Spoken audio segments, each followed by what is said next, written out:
Morning student, class 12 का third lesson है हमारा विज्ञान भाग का अतीत में दबे पांव, जिनके लेखक हैं ओम थान विजय। मोहनजोदड़ो के बारे में बता रखा है कि वहाँ पर मोहनजोदड़ो की खुदाई किस प्रकार से की गई थी और वहाँ पर क्या क्या अवशेष मिले थे। लेकिन अब भी जो अवशेष है उनके माध्यम से हमें क्या क्या पता चल रहा है, कितने कुएं वगैरह थे, कैसी गलियाँ थी, रसोई घर वगैरह कैसे थे, और पहले का जो धार्मिक हैं वो कैसे थे, धार्मिक राजपूषित आदि के बारे में बताया गया है। अतीत में दबे पांव साहित्यकार ओम थानवी द्वारा लिखा गया एक यात्रा वृत्तांत है। वे पाकिस्तान स्थित हिंदू घाटी सभ्यता की दो महानगरों मोहनजोदड़ो और हड़प्पा के अवशेषों को देखकर अतीत की सभ्यता और संस्कृति की कल्पना करते। दो महानगरों के बारे में बताया गया है इसमें कि पाकिस्तान में सिंधु घाटी सभ्यता के अंदर दो महानगर थे। कौन कौन से थे? एक तो मोहनजोदड़ो और एक हड़प्पा था। उनने हड़प्पा के अवशेषों को देख कर के अतीत की सभ्यता और जो संस्कृति उसकी किस प्रकार से वो कल्पना वगैरह करते। उसमें क्या है कि अभी तक जितने भी पुरातात्विक प्रमाण मिले हैं उन्हें देखकर साहित्यकार अपनी कल्पना को साकार करने की चेष्टा कर रहा है। लेखक का मानना है कि मोहनजोदड़ो और हड़प्पा प्राचीन भारत के ही नहीं बल्कि विश्व के दो सबसे पुराने और योजनाबद्ध तरीके के बसे शहर माने जाते हैं।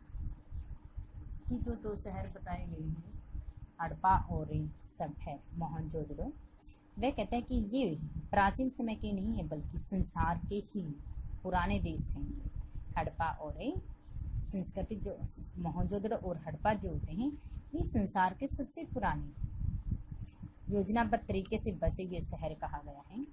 कि मोहनजोदड़ो को तो ताम्रकाल का सबसे बड़ा शहर माना जाता है। तांबे के लिए सबसे विशेष से प्रसिद्ध जो स्थान होता है मोहनजोदड़ो को ही कहा जाता है, क्योंकि उस समय में क्या होते थे, कांसे तांबे वगैरह के बर्तन सबसे ज्यादा मिलते थे। लेखक के अनुसार मोहनजोदड़ो सिंधु घाटी सभ्यता का एक केंद्र है और शायद अपने जमाने की राजधानी जैसा आज भी इस आदिम शहर की सड़कों और गलियों में सैर की जा सकती है। कि वह कहते हैं कि मोहनजोदड़ो इतना पुराना और विश्व का सबसे सुंदर शहर माना गया कि कांसे वगैरह के आदि का बर्तन का निर्माण भी सबसे पहले वहीं पर किया गया था। लेकिन आज भी सैर करने के लिए इनकी जो गलियां होते हैं वह सबसे महत्वपूर्ण मानी गई हैं। यह शहर अब वहाँ है जहाँ कभी था। वह कहते अब भी ये शहर वहीं पर भी जहाँ पहले हुआ करता था।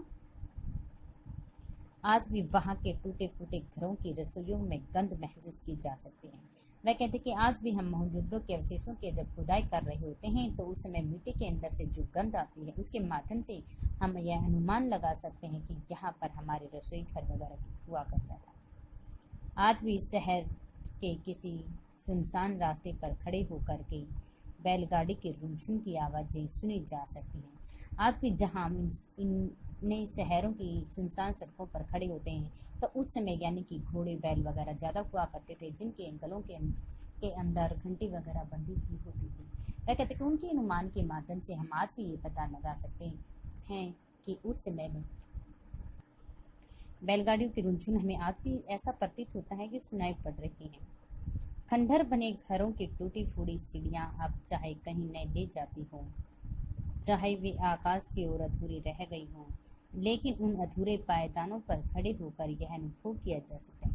वह कहते हैं कि यानी कि यहाँ पर लेकिन अब भले ही सब कुछ खंडहर हो चुका हो, टूट फूट चुके हैं गलियां, सड़कें, घर वगैरह, लेकिन आज भी ये हमें यह अनुभव के माध्यम से किया जा सकता है कि यहाँ आप दुनिया की छत पर चढ़ गए। वहाँ चढ़कर आप इतिहास का ही नहीं बल्कि उसे कहीं आगे का देख रहे हैं। भी आज भी हम अपने मोहनजोदड़ो के बारे में, वे अवशेषों के बारे में जानकारी प्राप्त कर सकते हैं, महसूस कर सकते हैं। मोहनजोदड़ो में सबसे ऊंचा चबूतरा बौद्ध स्तूप माना जाता है। सबसे ऊंचा चबूतरा जो किसका था? बौद्ध स्तूप का था। अब यह केवल मात्र एक टीला बनकर ही रह गया है। इस चबूतरे पर बौद्ध भिक्षुओं के कमरे भी हुआ करते थे। पहले जो सबसे बड़ा ऊंचा चबूतरा माना जाता है, यहाँ पर क्या था कि जो बौद्ध भिक्षु सज्जन जो व्यक्ति होते हैं उनके कमरे होते थे सबसे ऊंचे स्थानों पर, क्योंकि जितने भी हमारे यानी कि जो भगवान वगैरह के नाम देखे, शिव वगैरह, पार्वती आदि भी जो होते हैं, इन सभी का जो स्थान है कहीं धरातल पर नहीं, बल्कि हमारी धरती जो होती है उसके ऊपर मिलता, कहीं पहाड़ों पर इनके स्थान मिलते हैं। ऐसे कहते कि इन बौद्ध भिक्षुओं के स्थान इसे ऊंचे टीले पर ही हुआ करते थे। लेखक इसे नागर भारत का सबसे पुराना लैंडस्केप मानते हैं। इसे देख करके रोमांचित होना स्वाभाविक है। यह स्तूप वाला चबूतरा शहर के एक खास हिस्से में स्थित माना गया है। इस हिस्से को पुरातत्व के विद्वान गढ़ भी कहते हैं। किस नाम से पुकारा जाता है, और इस चबूतरे को गढ़ के नाम से भी पुकारा जाता है। ये गढ़ कभी न कभी राजसत्ता और धर्मसत्ता के केंद्र रहे होंगे, ऐसा भी माना जा सकता है। इन शहरों की खुदाई से यह स्पष्ट हो जाता है कि बाकी बड़ी इमारतें, सभा भवन, ज्ञानशाला, सभी अतीत की चीज़ें कही जा सकती हैं। क्या कहते हैं कि इन खंडरों के माध्यम से, इन अवशेषों के माध्यम से हम ये पता लगाते कि यहाँ पर बड़े बड़े भवन हुआ करते थे, यानी कि जो तिमिंजले वगैरह इमारत जो बनाई जाती वो हुआ करती थी, कि उनमें बेंच वगैरह आदि लकड़ी के वगैरह चेयर वगैरह दे करके, बोर्ड वगैरह दे करके पता लगा सकते थे कि यहाँ पर पाठशाला भी हुआ करती थी। आदि चीज़ों का हम पता लगा सकते हैं। परंतु यह गढ़ उस अद्वितीय वास्तुकला कोशी की बाकी बचे नमूने कहा जाता है। मोहनजोदड़ो शहर की रचना नगर नियोजन का अनूठा प्रमाण है। उदाहरण यह है कि यहाँ की सड़कें अधिकतर सीधी हैं और फिर आड़ी हैं। आज के वास्तुकार इसे प्रिंट प्लान के नाम से भी जाने जाते हैं, यानी कि वहाँ की कुछ सड़कें टेढ़ी मेढ़ी भी हैं, सीधी भी हैं, और उन्हीं को हम ग्रीन प्लान के नाम से जानते हैं। वहाँ के जो कलाकार होते हैं उनको इनके नाम से जाना जाता है। आज के नगरों के सेक्टर कुछ इसी नियोजन से मेल खाते हैं। आज मोहनजोदड़ो के अंदर जो सेक्टर वगैरह में घर बनाए जाते हैं वो भी इसी के माध्यम से प्रतीत हो रहे हैं। आज की आधुनिक परिवेश ने इन्हें सेक्टरवादी नागरिकों के रहन सहन को लेकर भी निरस्ता आ गई है। प्रत्येक व्यक्ति अपने आप में खोया हुआ है। दुनियादारी के अपंदों में उसे किसी प्रकार का विश्वास नहीं था। मोहनजोदड़ो शहर में जो स्तूप मिला था उस चबूतरे के गढ़ के पीछे उच्च वर्ग की बस्ती भी मानी जाती है। मोहनजोदड़ो में जो स्तूप का अवशेष मिलता कहते हैं वो बड़ा जो ऊंचा चबूतरा माना जाता है, जहाँ पर बौद्ध भिक्षुओं के कमरे बनाए गए थे। उनको एक कहते हैं कि वहाँ पर एक बहुत सारे लोग भी रहते हैं। एक बस्ती सी बनी हुई है। इस बस्ती के पीछे 5 किलोमीटर दूर सिंध नदी बहती है। मोहनजोदड़ो शहर में जो स्तूप मिला है उसके चबूतरे के गढ़ के पीछे उच्च वर्ग की बस्ती भी मानी जाती है। अगर उच्च वर्गीय बस्ती में दक्षिण की तरफ नजर दौड़ाई तो दूर तक 5 किलोमीटर दूर एक सिंध नदी बहती है।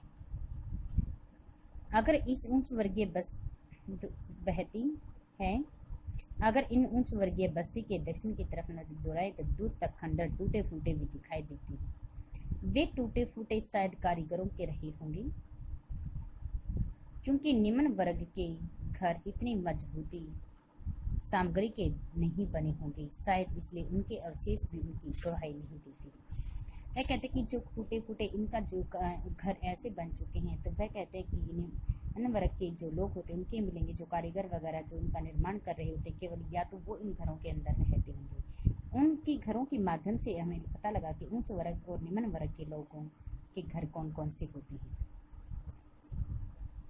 इस पूरे शहर में गरीबी बस्ती कहाँ है उसके अवशेष भी नहीं मिलते। टीले की दाईं तरफ एक लंबी गली दिखती है। इसके आगे एक महाकुंड है। इस गली को धरोहर प्रबंधकों ने देव मार्ग कहा है। यह महाकुंड 40 फुट लंबा 25 फुट चौड़ा है। वह उस सभ्यता सामूहिक स्नान के किसी अनुष्ठान का प्रतीक भी माना जाता है। इसकी गहराई 7 फुट है। कौन सी, यानी कि जो महाकुंड बनाया गया है इसकी गहराई भी बता दी गई है कितनी है और कितनी लंबाई कितनी चौड़ाई है। उच्च स्तर और दक्षिण में इसकी सीढ़ियां उतर सकती हैं। ये तरफ साधुओं के कक्ष भी बने हुए हैं। इनकी दाईं तरफ क्या आते हैं, जान साधु लोग जो स्नान करने के लिए आते हैं उनके कक्ष भी वहीं पर बना रखे हैं।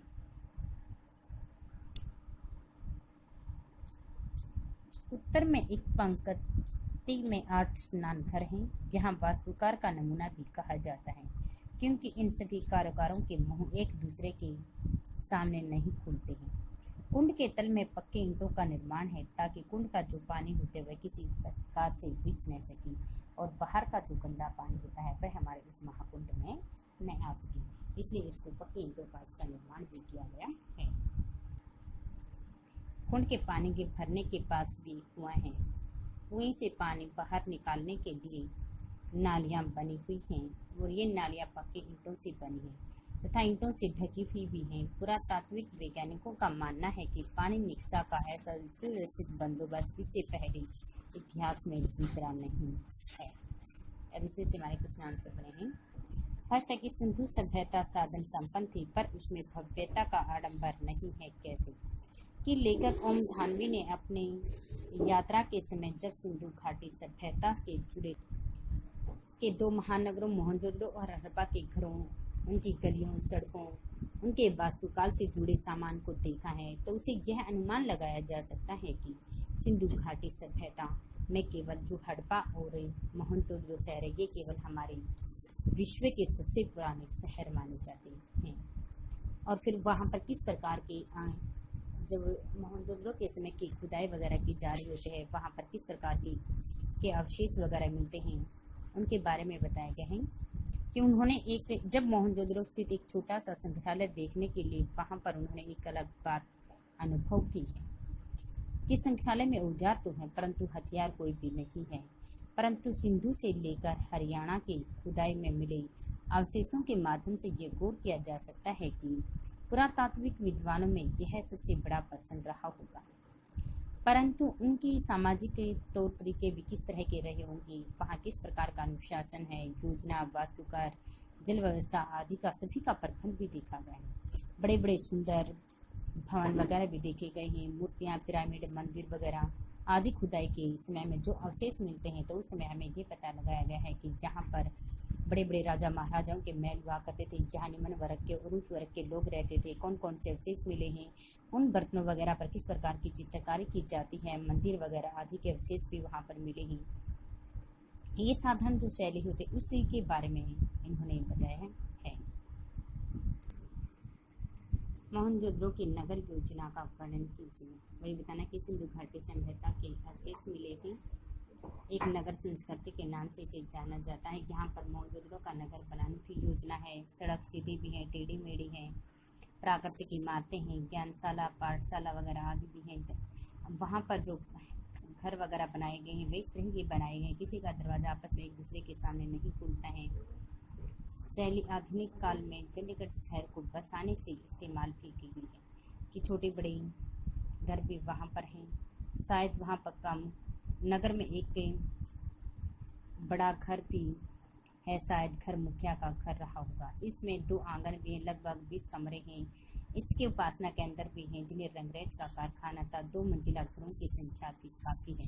इस अनुमान के माध्यम से लगाया जा सकता है कि भूमि तल के मकानों में मजदूर आदि लोग रहते होंगे और प्रथम तल पर मकान मालिक रहा करता है। छोटे छोटे कमरे भी बनाए गए हैं कि जनसंख्या काफ़ी रही होगी और सीढ़ियाँ हैं, 2 मंजिला भी दिखते हैं। 3 सीढ़ियों के निशान भी नहीं हैं। शायद इनके लिए लकड़ियों की सीढ़ियों का प्रयोग किया होगा जो कालांतर में नष्ट हो गई है। मोहनजोदड़ो के दुनिया के सबसे पुराने शहर 2 भारतीय नगरों के नामों का उल्लेख कीजिए। कि मोहनजोदड़ो, हड़प्पा भारत के वे प्राचीन शहर भी माने जाते बल्कि वो विश्व के सबसे प्राचीन शहर माने गए हैं। सिंधु घाटी के परित्यक्त शहर भी हैं। ताम्र यानी कि तांबे का सहयोग मोहनजोदड़ो के समय में सबसे ज़्यादा किया जाता था। वहाँ बड़ी संख्या में इमारतें, सड़कें, धातु पत्थर, मूर्तियाँ, मोहरें, खिलौने, चाक आदि के अवशेष वगैरह आदि भी मिलते हैं।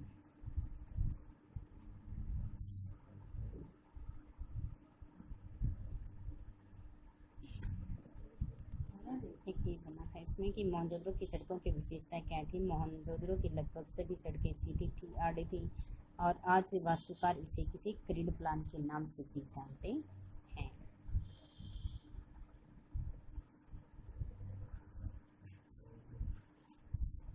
महाकुंड की विश्व के कौन से नगर को ग्रिड प्लान के नाम से जाना जाता है। विश्व के प्रसिद्ध नगर ब्रासिलिया, चंडीगढ़, इस्लामाबाद ग्रीनलैंड के शहर हैं जो हमारे ग्रीन प्लान के अनुसार बने हुए हैं। महाकुंड की विशेषताएं कि स्तूप में दाएं तरफ एक लंबी गली आगे महाकुंड है। गली को देव मार्ग भी कहा जाता है। उस सभ्यता में सामूहिक स्नान घर अनुष्ठान भी है कि कुंड 40 फुट लंबा, 25 फुट चौड़ा, 7 फुट गहरा, उत्तर दक्षिण की तरफ उनकी सीढ़ियां उतरती हैं। साधुओं के कक्ष भी हैं, के कमरे हैं। उत्तरी दिशा में 2 पंक्तियों में 8 स्नान घर भी होती हैं और किसी स्नान घर का दरवाजा आपस में एक दूसरे की तरफ खुलता दिखाई नहीं देता है। इस कुंड की जो गलियां पक्के ईंटों का से बनाई गई हैं, क्योंकि यानी कि इस कुंड का जो पानी होता है रिस कर बाहर नहीं जा सके और बाहर का जो गंदा पानी इस कुंड में आकर न मिल सके, ताकि हमारा ये अमृत के समान पवित्र जो जल होता है वह अशुद्ध न हो जाए। और जो पानी वहाँ पर स्नान वगैरह किया जाता है उसका बाहर निकालने के लिए वो गलियाँ भी, नालियाँ भी पक्की बनाई गई हैं और वे ईंटों से ढकी हुई हैं, ताकि वहाँ पर किसी प्रकार की कोई प्रदूषण वगैरह आदि की समस्या न हो सके। कुंड के तल के दोनों तरफ ईंटों के बीच चूने और चिरोड़ के बड़े गहरे का प्रयोग किया गया है। भीतर ने जा सके कुंड के तल और दीवारों पर ईंटों के बीच चूना है। इसको स्वेट टायर का भी प्रयोग किया गया है। कुंड के जल के लिए दोहरे पीछे दीवारों के साथ दूसरी दीवार भी खड़ी कर दी गई है। उसके साथ साथ मैंने कि डबल जो दीवार होता है उसका भी प्रयोग किया गया है, ताकि जो पानी होता है इस दीवार के साथ ही रह और उसका दीवार के साथ तब अंदर होकर जाएगा और वह तब तक पहुंच नहीं जा सकी। कुंड के तल और दीवारों के ईंटों के बीच में चिरोड़ी के गहरे प्रयोग भी किया जाता है। इसके लिए दोहरे वाला एक कुआं भी है। कुएं से पानी बाहर निकालने के लिए पक्की ईंटों से बनी नालियों का भी प्रयोग किया जाता है, ताकि कुएं के अंदर से जब हम पानी बाहर निकालते हैं तो भी उसका जो पानी होता है हमारे इस कुएं के अंदर में जा सके, कुंड के अंदर नहीं जा सके। तो ये क्वेश्चन आंसर बन चुके हैं हमारे। ये हमारे right plus learn 3rd lesson के